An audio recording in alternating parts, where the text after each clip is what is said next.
এই সেই পাঠ যেখানে সর্বপ্রথম কোরআন শরীফ নাজিল হয়েছে।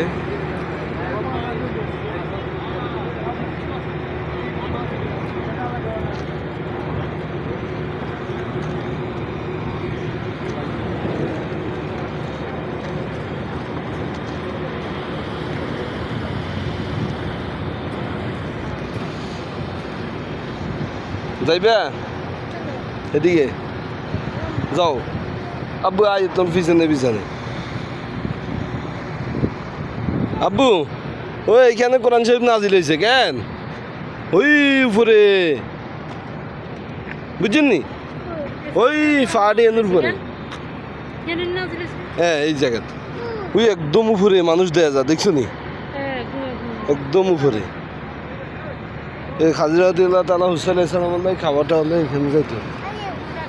চলেন চলেন চলেন।